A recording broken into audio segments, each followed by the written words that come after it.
বন্দে পুরুষোত্তমম শাশ্বতবাণী পাঠ করছি সত্যানুসরণ গ্রন্থ থেকে।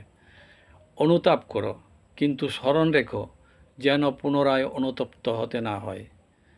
যখনই তোমার কুকর্মের জন্য তুমি অনুতপ্ত হবে, তখনই পরমপিতা তোমাকে ক্ষমা করবেন।